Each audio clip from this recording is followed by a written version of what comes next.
whenever. Should I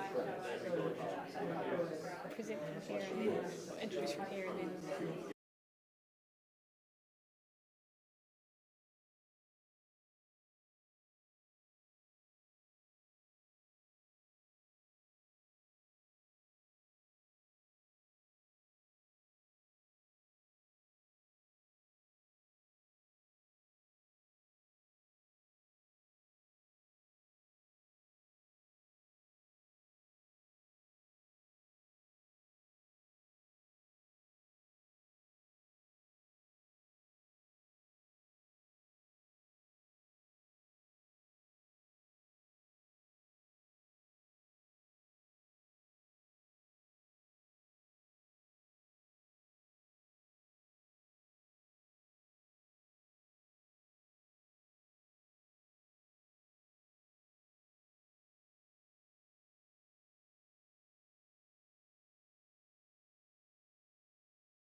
Good evening, students,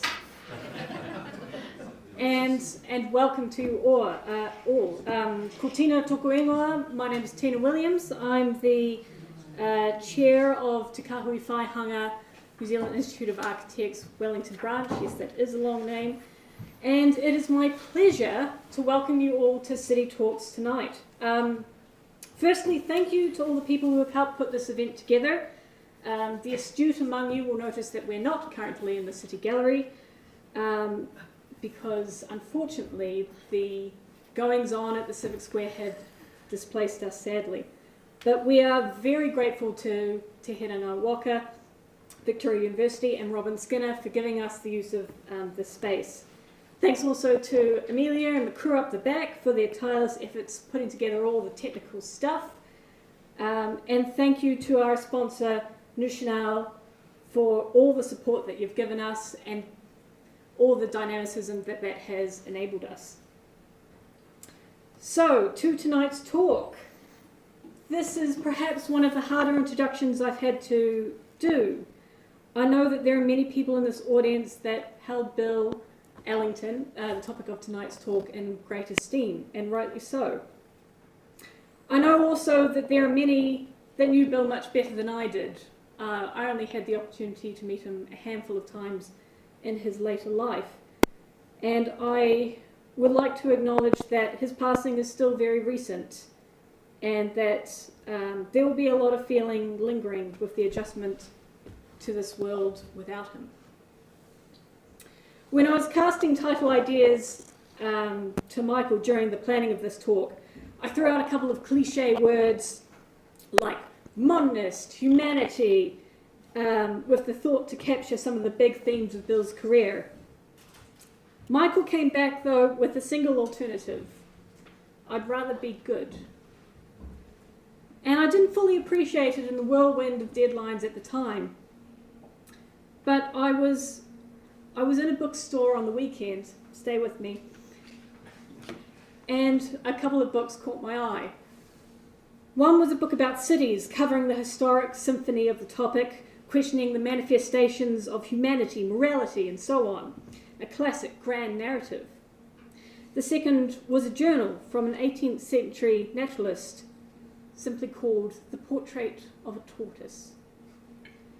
It recorded the day-to-day goings-on of a tortoise in a garden and how it would munch grass, dig holes. Its unintended poetry was magnetic. These two books together seemed diametrically opposed, but suddenly I felt a resonance with Bill's work. Very strange connection, I'll admit. He undoubtedly was one of Aotearoa's greatest modernists. He had a deep and abiding commitment to architecture and its profession. But he was also kind, as many who were taught by him often commented. His buildings are a composite of all these things somehow. Having visited the home he designed for his family, you feel this. It's modernist, yes, but there is something far more human than just the hardline tectonics of the architectural style. A certain grandness with an unassuming poeticism. It is a great credit to the work of academics and architectural historians, such as Michael Dudding here, that they're able to capture this feeling so succinctly in just one quote. Michael tells me that he met Bill as a master's student, and I won't be rude in trying to guess how many years ago that was. And it is remarkable the energy, attention, and care that Michael has put into understanding the context in which Bill's work sits, and the man himself. So it is my great pleasure to stop talking now and to introduce to you Michael.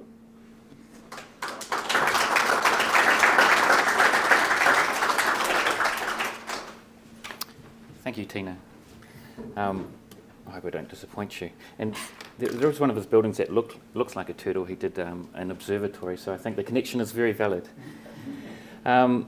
Kia ora koutou everyone, and welcome to the School of Architecture. I managed to find my way here this afternoon, all the way from my office upstairs. So I wasn't displeased when the venue was changed to here. And I also know how to set up the screens as well, hopefully. There we go. So by way of introduction, I'm going to pull from the eulogy that I was honoured to present on behalf of the family at Bill's funeral. I should warn you that I'm going to play some oral history recordings, just very short snippets of from Bill, because I thought it's important to, seeing as I've got all these hours of recordings, to actually hear his voice and associate that with some of the ideas that I'm talking about. So just letting you know in advance that I will be doing that. Okay, so it was 20 years ago that I first met Bill. Here's your answer. A meeting that came about after I brought a rather laughable research proposal to my soon-to-be master's supervisor, Peter Wood, who looked at it and immediately said, "Why don't you do an oral history with Bill Alington instead?" Peter's promise that Bill Alington was more than just the nice old man who has a smile and kind word for everyone was confirmed for me when I saw an entry for him in the book, Contemporary Architects. At nearly 1,000 pages, it is a pre-Wikipedia dictionary of 600 architects of international reputation, selected for inclusion by a distinguished advisory board, or so the dust jacket blurb says, with Alington among that 600, and one of only 3 other New Zealand architects featured. I felt back then that there must be something in Peter's suggestion. And there was, of course. Bill and I met often over the course of my master's project. There are over 14 hours of recorded interviews made during that period. I found in the conversations during and around those interviews thoughtful reflection, gentle kindness, and an absolute conviction about the craft and human value of good design. But having now established how my interest in Alington's work came about, this presentation is not a eulogy. I want to use this opportunity to challenge some aspects of the reception of Alington's work within New Zealand architectural history, and at the same time, hopefully, leave you all with a more rounded conception of Bill Alington's architecture. So we'll get underway with a quote from Norman Kirk when announcing the commissioning of the New Zealand High Commission to India and the New Zealand Chancery in Washington in 1973. That's before I was born. New Zealand architects and designers have a deservedly high reputation. It is right that our establishment overseas should reflect New Zealand's skills and artistic values. The New Delhi Commission went to the practice of Gabbaties, Alington and Edmondson, while Warren and Mahoney architects picked up the Washington Commission famously. Applicants that had been sought from across the country, with 5 architectural firms being shortlisted for interview by the commissioning committee. In drawing attention to this snippet of history, to which I will return to later, I am doing 2 things. Firstly, I'm situating us within a past that, due to a variety of historiographic reasons, and I blame Auckland University for this one, it is improperly understood. And secondly, I would like to recognise Alington's final scheme for the New Zealand High Commission at New Delhi as the magnum opus of his architectural career. The latter aim is no easy task, given that posterity has left Alington House as the most known and valued work. Of his built work, the Alington House has received the greatest recognition. It is held up as an exemplar of modernist house design, receiving a national NZIA Resine Enduring Architecture Award in 2007, Category 1 listing by the New Zealand Historic Places Trust, from a report that I wrote.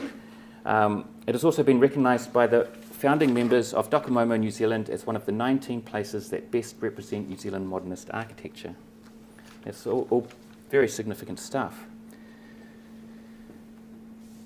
I'm just going to do a little diversion here. I'm pulling out as many of the Duncan Winder collection photographs as I can, because there is an exhibition up at the Adam Art Gallery that you should all get along to if you are enjoying these images.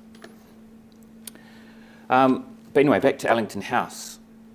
The significance that is accorded to that house is the very phenomenon that we need to address first. If we are to properly understand Alington's architecture, we need to disentangle Alington from his house, or more accurately, from our local, somewhat tortured predilection for situating architectural significance in the domestic, or the domestically scaled if we admit Fortuna. Having a reputation as being among New Zealand's greatest modernist architects is of little value if the basis of that accolade serves to obscure the actual genius of Alington's work. It needs to be admitted, first of all, that the house, as We'll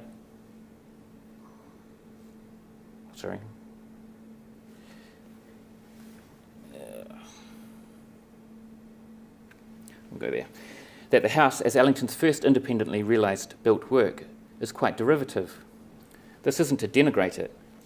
Much of the mid-century modern domestic architecture that we like to celebrate as indigenous is equally derivative within the new empiricism Bay region axis, as Stanford Anderson has labelled it. It has been difficult for local architectural history to admit that, given the problematic focus on a so-called New Zealand indigenous architecture to construct this period of our history. Indeed, Peter Shaw's New Zealand Architecture from Polynesian Beginnings to 1990, which was published in 1991, was criticised for pointing to international influences in New Zealand architectural history. Russell Walden and David Kernahan, in their reviews, both claimed that Shaw, as an outsider, lacked the ability to recognise a New Zealand sensibility and did not give enough attention to the indigenous characteristic or vernacular New Zealand architecture. Alington is the first to admit that he took as a starting point for his own house, the house designed by his mentor and friend Jim Baird. We can see that clearly in the post and beam pavilion typology. My colleague Peter Wood, former supervisor, has more recently demonstrated that Alington must also have drawn his floor plan from overseas precedent, in particular John Black Lee's House 2 of 1956.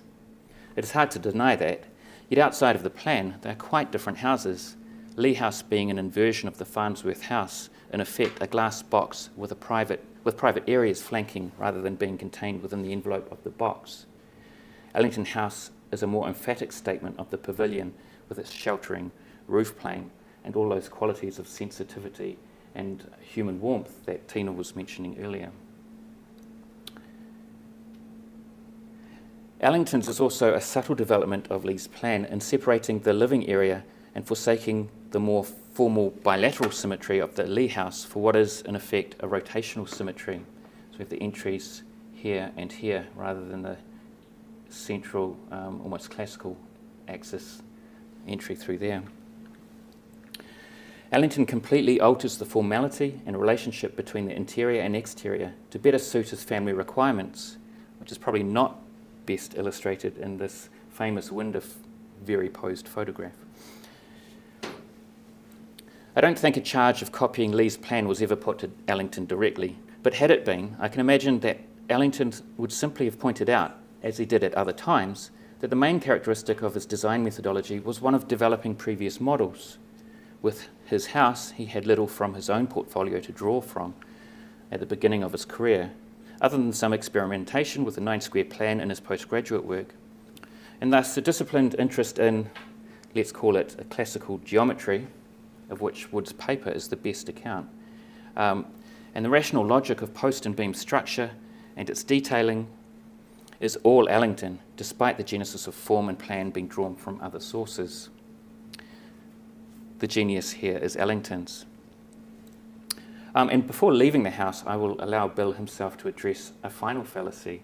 And the clip that I'm about to play begins with me asking them about the so-called indigenous expression of the New Zealand architecture that was that many writers have associated with this period of our history. I say that because the first part of the recording isn't very loud. In your own house design, you said that you've been concerned with trying to capture any sort of New Zealand indigenous expression in that. Not really. There's never really been. If you did, No. what might that what project I really haven't really thought about that as a possibility for myself. And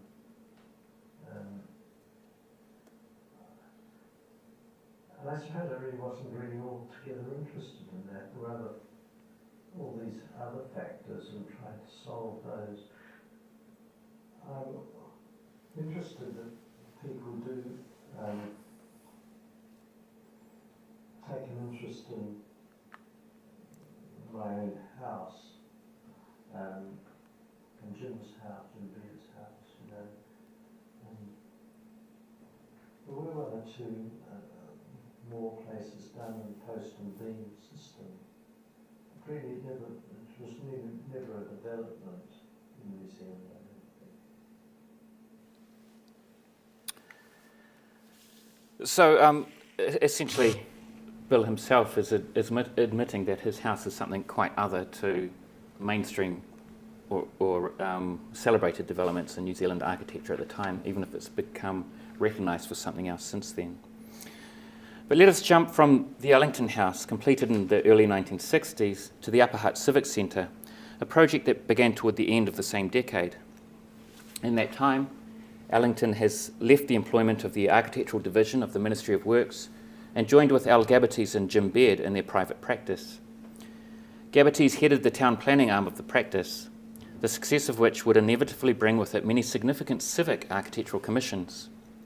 Baird was responsible for leading those architectural designs, and the business took off such that they hired Alington to help out. When the Upper Hutt project came along in 1965, it was handed to Alington by virtue of Baird already being busy with the first of his Public Service Investment Society buildings down the other end of town. The initial concept plan of 1965 is from the same year that Alington joined Gabbaties and Baird and shows a much more restricted site than the final scheme would eventually take. The project consisted of a set of buildings to be built in stages: the Civic Administration Building and the Council Chamber, called here the Municipal Offices, the Library and the Civic Hall. The regimented placement and axiality is not something that I can readily attribute to Alington, and it is likely to have simply been a schematic concept put forward by Gabbaties or Baird. Nor can I see evidence of Allington's hand in the perspective drawing of the second design, which introduced a little more dynamic asymmetry to the scheme. Whatever the case, the subsequent schemes designed by Alington would consist of a series of mostly separated buildings that, in terms of spatial disposition, created a landscape of built pavilions in carefully orchestrated spaces. Allington's scheme presents a sharp contrast to the rectilinear and axial formality of the initial design. This is a signature of Allington's architectural approach, where buildings become points of built intensity within a framework of more or less contained outdoor spaces or rooms. The final plan for the Civic Centre Public Library even included an outdoor reading room, which you can just make out here. An outdoor reading room of sorts in the walled courtyard on the north elevation of the building. Perhaps the clearings in front of and behind Alington House were a motivator for this approach, but in any event, Alington's scattered field approach was only realised after he left the Ministry of Works, where we can see both of his major architectural projects are more in line with conventional modernist singularity of form. And think of the Meteorological Office for that one. The Civic Centre is significant in Alington's career for a variety of reasons other than being his first major commission after his time at the Ministry of Works. Firstly, and perhaps most importantly for Alington, it continued the trajectory of his work for the social good. It was a badge of honour for Alington that his career output included a large number of civic and public projects rather than expensive houses for individual clients with the means to comfortably pay for it. Secondly, the project, which scored one of only 2 NZIA medals that were awarded for new buildings in 1972. There he is. This is from the year before when it won the Branch Award.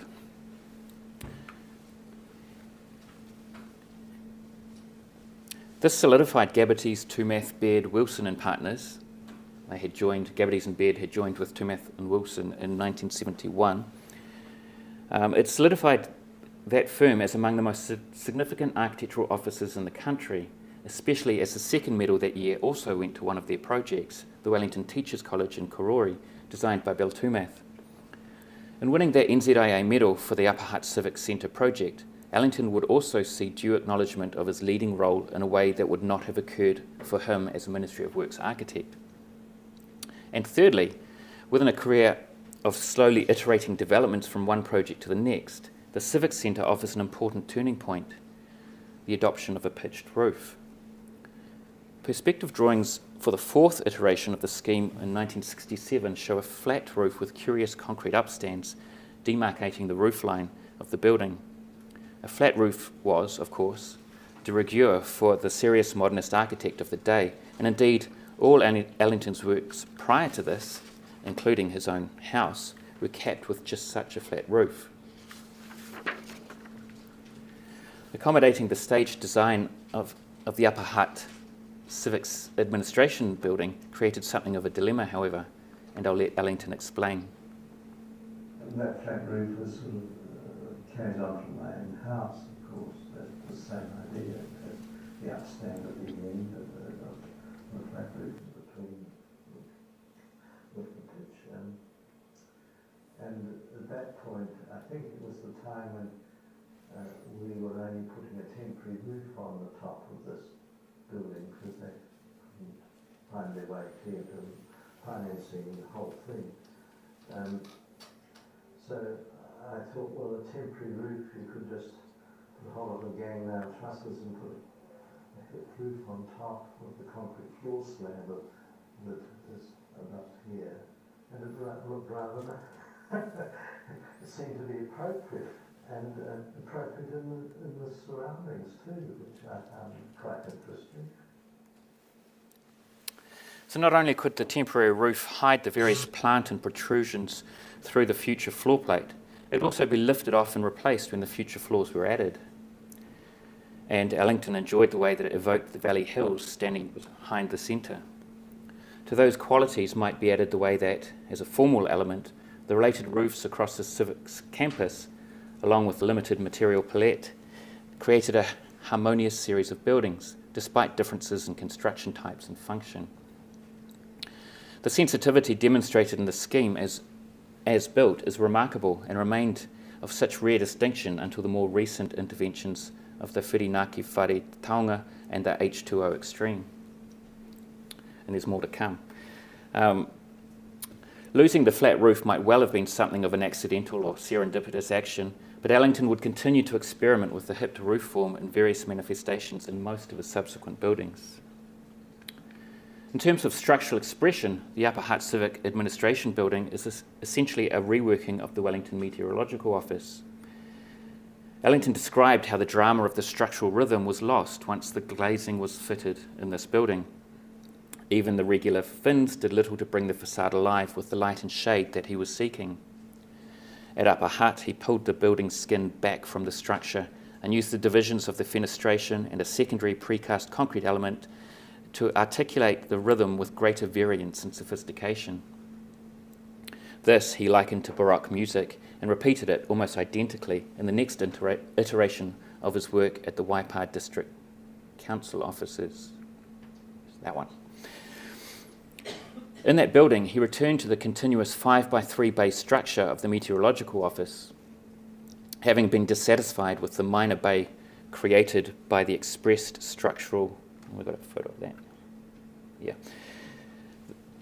You're talking about this minor bay here, which is the expressed structural core of the building that he was talked into by the John Hollings, the engineer.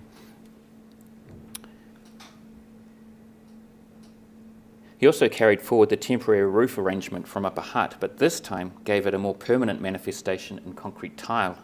In his interviews, he expressed regret that the carved form resembled the architecture of a pizza chain, except it wasn't painted red and white. He would return to the use of angular lines after this building. These experiments in the rhythm of light and shadow and the sheltering roof are seen again at Wellington High School, the design of which began in 1973. It was a pretty busy period for him. Here, the vertical circulation is pulled out of the building to maximise the flexibility of absolutely clear floor plates in true Corbusian domino fashion. Chris MacDonald, a former lecturer in urban design here at the School of Architecture, claims that the high school is the only truly urban secondary school campus in the country. He may be right, but that characteristic, even with the unforgiving surfaces and the dramatic urban scale, does not prevent Alington's spatial sensitivity from finding expression in the series of spaces created around the buildings. But here, as at Upper Hutt, contemporary infill is affecting the integrity of the spatial relationships of the campus, as well as the coherence and consistency of the material and architectural expression. But we can also see Alington's facade investigations continuing across a range of unrealised schemes, from the Levin Borough Council, you can see that, Borough Council Civic Centre, a competition entry for the Dunedin City Council Administration Building in 1979, and an unrealised scheme for the Boulevard Hotel in Christchurch from 1984, before finding their final iteration at New Delhi, which I will come to soon. Before doing that, it is important to briefly survey the range of smaller scale civic and community projects undertaken by Alington. In these projects, we see the same scattered pavilion approach that had worked so successfully at Upper Hutt, both in terms of creating considered human-scaled spaces between buildings and in the ability to phase large projects in a sequence of smaller self-contained developments. This latter aspect was ideal for small church and community groups, such as the Johnsonville Uniting Church, top left. And in fact, Upper Hutt City Council are now adding the top floor to the administration building that had been allowed for right from the beginning of the project. If you like, I can show you what that's supposed to look like at the end of the lecture, if you're brave enough. Now, where these buildings are timber-framed or concrete blockwork, there is always that sensitivity to scale, the sheltering roof, which settles into a pleasant Dutch gable in many schemes, and an attempt to create a balanced rhythm in the articulation of structural and fenestration elements on the facade, and a strong familial relationship for the buildings that make up each development. So I'm going to switch now. What follows is a paper within a presentation. This is a presentation I gave at a conference in Rome last year, exploring the New Zealand High Commission at Delhi and the story about how it came about. And we'll bring there's both Alington and Miles Warren are featured in here. And it's interesting that Bill always held up Miles as his main competitor, his nemesis, so to speak. And this is probably the reason for that, to be quite honest. But the reason I'm giving this now is because it elucidates the first of my aims for today's presentation, and that's the problematic positioning of Alington's work in New Zealand architectural history in a quite novel way. And it also adds an unknown and unbuilt project to the canon, perhaps. Anyway, spurred in part by growing independence, New Zealand having gained constitutional independence from the United Kingdom in 1947, New Zealand sought a place of its own on the international stage, redefining its approach to foreign policy by introducing a new moral framework that emphasised progressiveness and prioritised human rights, multilateralism and decolonisation. As historian Panda observed, in effect, New Zealand had become another country, an adolescent nation that had left its British home to find its own identity. Now, the New Zealand-India relationship was not a close one in the post-World War II world order. India had adopted a stance of non-alignment, while New Zealand's military allegiances had shifted from the British to the US, joining with them and Australia in the ANZUS Defence Treaty in 1951. By the 1970s, however, India-New Zealand relationships were very cordial, thanks in large part due to the warm personal relationship between the prime ministers of both countries. In the wake of the East Pakistan genocide of 1971, Kirk was quick to offer Indira Gandhi's government support. Agreements for aid and closer international cooperation soon followed. This is the background from which the first Indian High Commission was to be built on almost 2 hectares of land in New Delhi's diplomatic enclave, an allotment that was gifted to New Zealand by the Indian government in the late 1950s. The High Commission was to consist of a chancery, a High Commissioner's residence, several residences for staff and visiting dignitaries, servants' quarters, and a recreation centre. In short, it was to be a self-sufficient enclave in function and amenity. The project was well advanced with drawings and documentation, including site plans and landscaping details, floor plans, elevations, cross-sections, interior and exterior perspectives of the buildings, and the sunpath diagrams for different times of the year. Also prepared were a 1 to 1200 scale model and a design report. The sunpath diagrams, in particular, show the intent of its lead architect, Bill Alington, to create a livable environment in New Delhi's extreme heat. Shading was an important consideration to reduce the energy costs of mechanical air conditioning and to counter the unreliability of the local electricity supply. This, I just hit the wrong button. This perspective, and I apologise for the quality, shows a curious blend of modernist, if not brutalist, construction combined with domestic scaled elements. These pavilions were arranged around a series of what were intended to be leafy courtyards in a manner consistent with many other Alington projects that we've already seen. But the project was scrapped in 1975 as the short-lived warming relations between the two countries rapidly receded on account of India's nuclear development, of which New Zealand, a consistent international voice for nuclear disarmament, was highly critical. Despite the advances that had been made in the India-New Zealand relationship, India's direction would not be reconciled with New Zealand's values, leading to the complete neglect of India in New Zealand foreign policy. This was further exacerbated after the new New Zealand Prime Minister, Rob Muldoon, took office in 1975. Unlike Kirk, Muldoon did not have a good relationship with his Indian counterpart, especially after India's staunch opposition to the New Zealand-hosted tour by apartheid South Africa's Springbok rugby team in 1981. While there had been some moves to reinstate the stalled High Commission project in 1980, these plans were quickly pulled by Muldoon when he closed the entire existing High Commission in 1982. It was then accommodated in leased buildings. While he cited cost-cutting imperatives, it was widely seen as a capricious retaliation, a style for which Muldoon was well known. He even threatened to sell the land to Canada for $2 million US dollars, and remember the land was given to New Zealand by India, a move that caused quite some concern for the Indian government. When Muldoon was voted out of office in 1984, his replacement, David Lange, quickly moved to repair the damaged relationship with India. There we go. That had been wrought by Muldoon's government.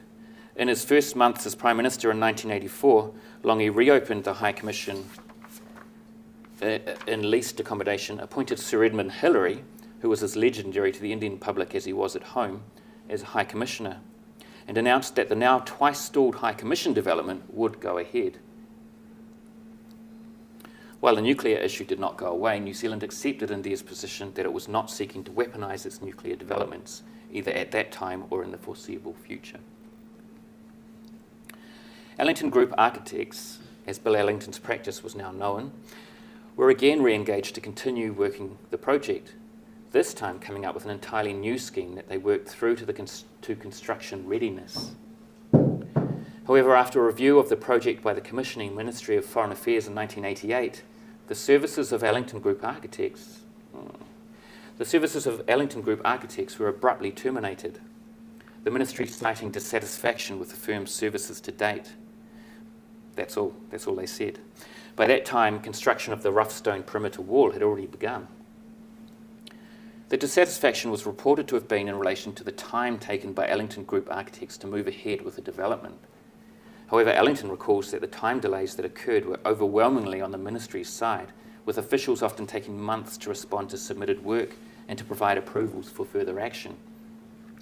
It should be noted that at this time there was also growing public alarm about the extent of the project, including its costs, concerns made more salient in an environment of massive public sector cuts and privatisations brought about by the neoliberal transformation of the New Zealand welfare state,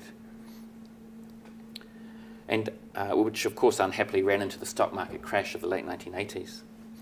Whatever the real cause for the termination of Alington Group architects' involvement in the project, it provided an opportunity for the ministry to take the project out of the public eye at a crucial time. In the meantime, the ministry had refused to pay out Alington Group architects for the work in progress, but chose not to actively fight the consequent court case that Alington Group architects brought against them. This ultimately resulted in Alington winning the case and being awarded over $1 million in fees and interest. The final chapter in this narrative returns us to the beginning. You'll recall that the High Commission of India was originally commissioned alongside the Washington Chancery in 1973. It was Warren and Mahoney architects, the architectural practice that was awarded the Washington job, who would be called upon to pick up the New Delhi project anew. They did that when the Indian government suggested that if New Zealand was not going to use the parcel of land, they would take it back. Warren and Mahoney were awarded the project in 1989 by Fletcher Construction Limited, who had been contracted by the ministry to design and construct the buildings and who turned out to be far more competent project managers than the ministry had been when dealing with Alington Group architects. The design work began in 1989 and the project was completed on time and on budget only 3 years later in 1991. They got there in the end.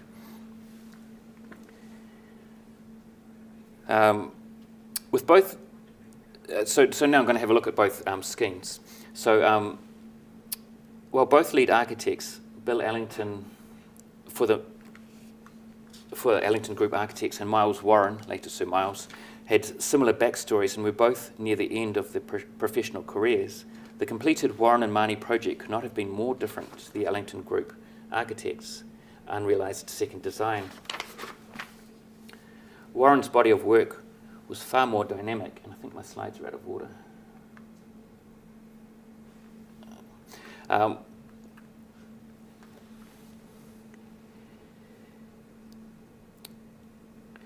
Warren's body of work was the more dynamic. Ever the eye for picturesque architectural composition, he was able to flit from international modernism to constructivist brutalism and then playful postmodernism with flamboyant ease. Alington, on the other hand, remained consistent to his modernist beginnings and instead designed a sequence of buildings that showed remarkable constraint and carefully considered evolution from one to the next. The High Commission for Alington would have been the culmination of a career-long development of a theme, the expressive power of exposed structural rhythm and fair-faced reinforced concrete. The first stage of the High Commission design put together by Alington would have seen the east-west orientation of the principal buildings at the site. The east and west elevations were to be covered by mounded earth contained within diagonal buttresses, and it's really hard to see these. And you can see just the suggestion here, but also in the model, there's mounded earth coming around the corners of the building, right around the end of the building.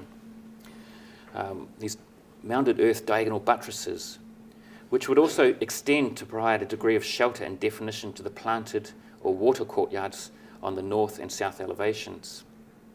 The structure was true to Alington's preference for fair-faced reinforced concrete, but uncharacteristically, the external walls were to be sheathed in an insulated brick veneer. The rooftop of the Chancery building and the High Commissioner's residence was also to feature planted, mounded earth. The earth features, generous eaves and brise soleil were intended to help mitigate the hot climate. And unfortunately, I don't have very many images other than this to go on.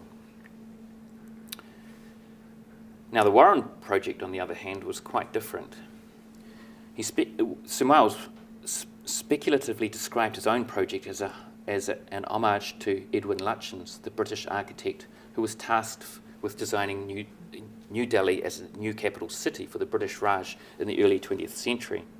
This is reflected in the basic stripped neoclassical forms, limited fenestration, plastered brick construction, and the use of porches and overhangs to throw shade, all borrowed from Lutyens-era bungalows.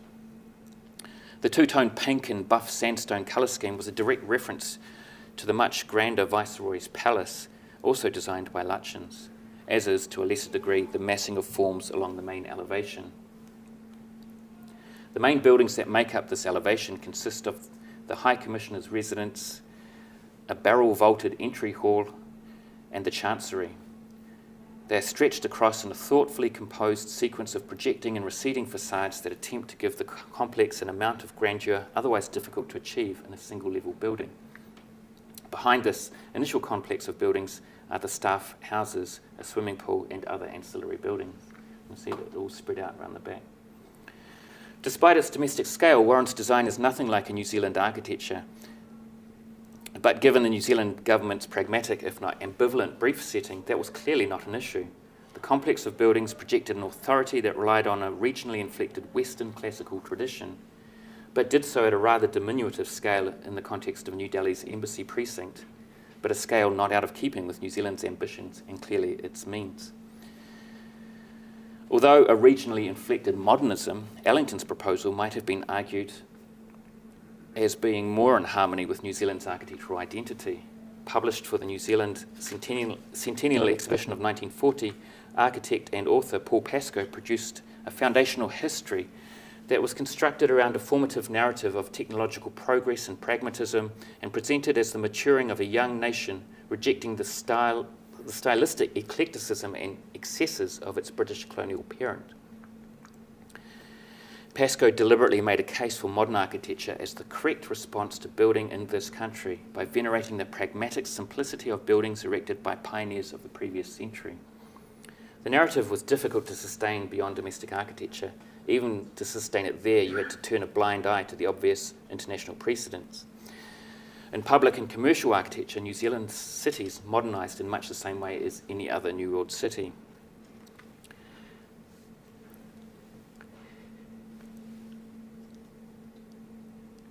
And by the 1970s, a more playful postmodern idiom took on that local pioneering vernacular and was beginning to appear anyway. Sir Miles Warren, celebrated for sophisticated modernist and brutalist architecture, definitely that one, was not slow in adopting these postmodern tendencies, especially as postmodern classicism began to appear.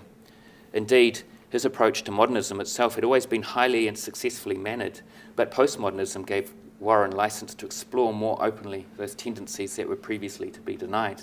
He could now, for example, get away with not just admitting to an admiration of Lutyens, but actually creating an homage to him. I'm almost there. Rather than asserting a national identity or any other projection of a particular message to the world, both Warren's and Alington's schemes nod to the local context. Alington in the pragmatics of thermal and energy performance, and Warren looking to the immediate design context of Lutyens' New Delhi. Alington's earnest adherence to a manner of working was lifted by these possibilities. Warren's more eclectic approach to design style allowed for an architecturally contextualized design response that was both dignified and pastiche in a manner not always achieved in postmodern design. that it appears completely tone deaf to the inappropriateness of celebrating British colonial architecture in India has not been anywhere noted that I've found. If we return to the original 1973 commissioning statement from Prime Minister Kirk, that the High Commission buildings should reflect New Zealand's skills and artistic values, we can perhaps accept that those values had in fact shifted from modernism to postmodernism. This was late and short-lived, but otherwise not inaccurate. However, perhaps the real lesson, if there is one to take away from this episode, in its architecture at least, there was an official ambivalence to the opportunities to project New Zealand identity, either by the state as client or by the architects themselves. I find this a pretty powerful problem of New Zealand's architectural history as we've constructed it so far with its fascination for the local. Instead, trust was placed in the architects to simply be good, and that achievement would stand for New Zealand generally. That is rather a retiring, if not humble, goal. Ironically, those qualities that might sometimes be used to describe the New Zealander out there in the world. The Alington House is a superlative example of what it was, an idealistic attempt to realise heroic modernism, flat roof and all, in a New Zealand setting that might best be defined by its timber construction, of course, and diminutive scale and budget. To achieve this, it pulls structural and design strategies from Baird, planning from John Black-Lee, an interest in discipline and proportion from Mies van der Rohe, but a manner of working with proportion that is more Palladio than Mies. I cannot in any way accord to it the status of a representative example of the New Zealand House, simply because it is too aberrant, in a good way.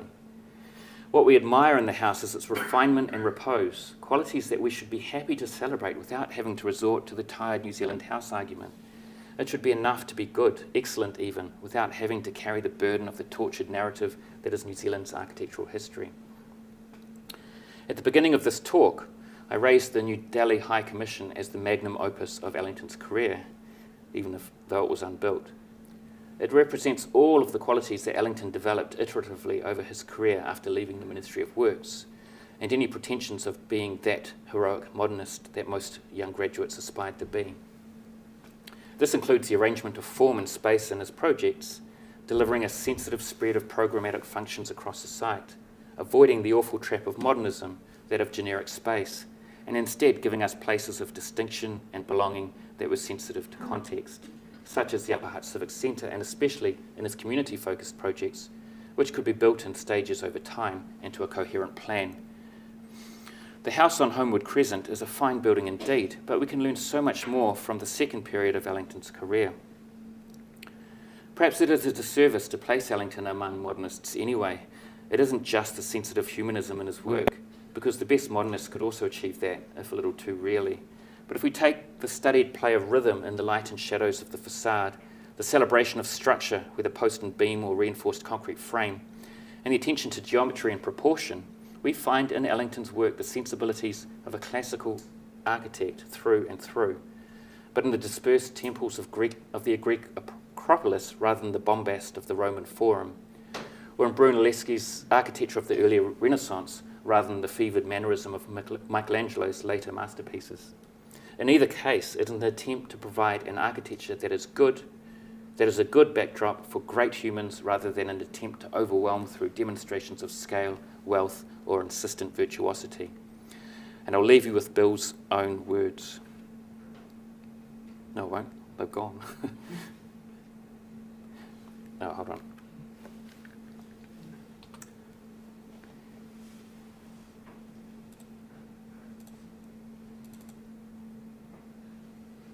And so often there's a tour de force, and my building, and so often there's a tour de force, and my buildings, I try not to make them that, if I possibly can. I like to think they're good, but I don't want to feel if they're like starving. They don't have a wow factor, as they talk about these days. They can lost the job because the clients didn't really have a sufficient wow factor. And I thought, well, that's good in a sense, because I'm not interested in that. As Lee Sandero used to say, he didn't want to be interesting, he just wanted to be good. I knew you were going to say that. I like saying that. Thank you.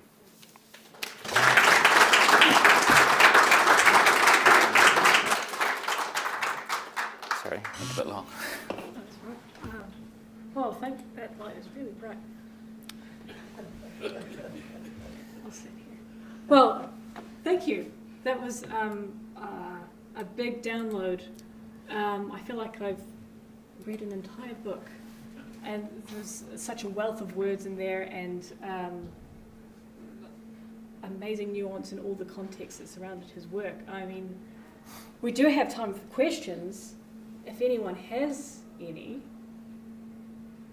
but I think maybe there's just a sort of sense of needing to absorb all of that. Well, there's a couple of things which you've already pointed to, just as a plug, is that there are a couple of Duncan Winder's work at the Adam Art Gallery, and you can ask Sophie, who's here tonight, more about that. And we do also have a very generous offer for the current owner, from the current owners of the Alington House, which you've shown, and that will be a tour on the 29th of September. So if anyone here is interested in that, you've got an exclusive opportunity. Come approach me and I'll take your email and we'll see what we can do. Other than that, there's nothing left to do other than drink, eat, be merry, and thank Michael for his excellent talk.